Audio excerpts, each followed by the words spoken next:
অনেক বেশি ভাইরাল হয়েছে। নাজমুল শান্ত একটা জায়গায় নাকি বলেছেন যে ৭-৮ টা দেশের প্রতিনিধিত্ব করছে যুক্তরাষ্ট্র, তাদের জন্য অনেক লোক দোয়া করে, সেই জন্য তারা ভালো করছে। এরকম কোনো কথা নাজমুল শান্ত কোথাও বলেননি। একজন লোকের সমালোচনা করবেন ঠিক আছে, ভালো খেলছে না আছে, কিন্তু তাকে মিসকোট করবেন কেন? তাকে অসম্মান করবেন কেন? অমিত, টাইগারদের খুব কাছে থেকেই ফলো করেন আপনি সব সময়। তবে এখন যেই পরিস্থিতি রয়েছে টাইগারদের, বিশ্বকাপের আগে তারা কি ঘুরে দাঁড়াতে পারবে? খুব কঠিন। ঘুরে দাঁড়ানোর মানে কি আমি জানি না। সিরিয়াসনেস আজকে থেকে যেটা অনুশীলন তারা শুরু হয়েছে, সেটা থেকে যদি তারা শেখে তাহলে আমার ভাল লাগবে। একটা কথা বলি, একটু জিনিস ভুল ধারণা আপনারা চেষ্টা করবেন সেটা সোশ্যাল মিডিয়াও জানিয়ে দিতে। একটা জিনিস অনেক বেশি ভাইরাল হয়েছে। নাজমুল শান্ত একটা জায়গায় নাকি বলেছেন যে ৭-৮ টা দেশের প্রতিনিধিত্ব করছে যুক্তরাষ্ট্র, তাদের জন্য অনেক লোক দোয়া করে, সেই জন্য তারা ভালো করছে। এরকম কোনো কথা নাজমুল শান্ত কোথাও বলেননি। একজন লোকের সমালোচনা করবেন ঠিক আছে, ভালো খেলছে না আছে, কিন্তু তাকে মিসকোট করবেন কেন? তাকে অসম্মান করবেন কেন? আমার প্রশ্নটা এখানে। আমি এই খারাপ দিনও তার এই কথাটা বলতে চাই। এরকম কোনো কথা নাজমুল শান্ত বলেননি।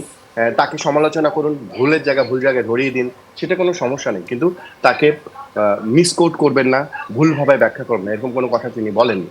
আর কথা যেটি বলছিল বাংলাদেশ টিম ফিরে আসা অবশ্যই সম্ভব। কেন সম্ভব না? যেকোনো দল খারাপ সময় পার করে, হতে পারে সেটা। কিন্তু এই যে আপনি ফিরে আসতে চান কিনা, আপনি রাতে মিটিং এ খাবারের সময় আলোচনাটা করছেন কিনা, আপনি সময়টা কিভাবে পরিকল্পনা করছেন। সমস্যাটা আমরা জাতিগতভাবে এরকম যে আমরা প্ল্যান করতে পছন্দ করি না। আরে আসবে, কালকে বাসায় গেস্ট আসবে, রান্না বান্না করে খাওয়াই দিব। আপনি যদি প্ল্যান করেন আর পরশুদিন গেস্ট আসবে, কি খাবার হবে, বাজারটা কি হবে, লোকে আপনার হয়তো বাসায় বলবে আপনি আতেন, বেশি বোঝেন, আরে আসবে খাওয়াই দিব।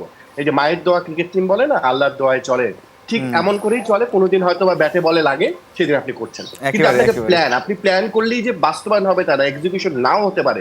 বিরাট কোহলি প্রথম বলে আউট হতে পারেন, কিন্তু বিরাট কোহলি প্ল্যান করেন কালকে আমি এইভাবে ক্রিকেটটা খেলবো। কালকে আপনি ঋষাদের কথা চিন্তা করে দেখেন, ঋষাদ যখন 4 বলে 6 বা এরকম লাগে, সেই জায়গায় কেন সে স্কুপ খেলবে? ম্যাচটা তো সে বের করতে পারে এখান থেকে, 1 উইকেট আছে, বড় কথা না। ঋষাদ তো এরকম ক্রিকেটার।